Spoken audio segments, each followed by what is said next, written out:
আসসালামু আলাইকুম বন্ধুরা। আজকে আপনাদের মাঝে একটা অনেস্টলি কথা বলবো, বিদেশটা কেমন দেখেন।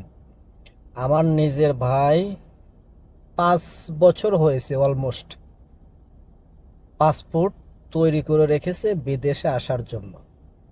আমি বলি সামনে বছর এরকম করতে করতে 5টা বছর চলে গেছে, আমি বিদেশে নিয়ে আসি না। কেন আনি না? যদি বিদেশ এত ভালোই হইতো বা যদি কোনো কষ্ট ছাড়া ইনকাম করা যায়, তো লাখ লাখ টাকা ইনকাম করা সম্ভব হয়তো কষ্ট ছাড়া, তাহলে আমি কিন্তু অ্যাট ফার্স্ট আমার আপনজন বা আমার ভাইকে নিয়ে আসতাম অন্তত।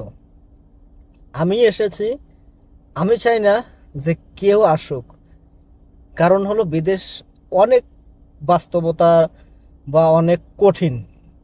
এখানে একটা ব্যক্তি যেই পরিশ্রম করে, এই পরিশ্রমটা যদি দেশে করা যায়, এখানকার সমপরিমাণ টাকা দেশে থেকে ইনকাম করা সম্ভব ফ্যামিলির সাথে। সো এই কারণে মূলত আমি আমার নিজের ভাইকেও কিন্তু বিদেশে নিয়ে আসি না।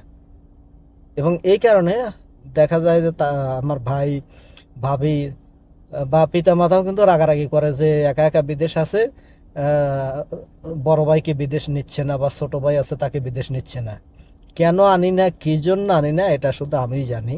কারণ যে বাস্তবতার কাছে আছে সেই জানে যে সেই বাস্তবতাটা কেমন, কতটা সহজ বা কঠিন।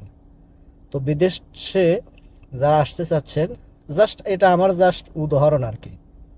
এখানে ইনকাম আছে, টাকা আছে, কিন্তু কষ্টও আছে। তো বিদেশটা কিন্তু সবার জন্যও না।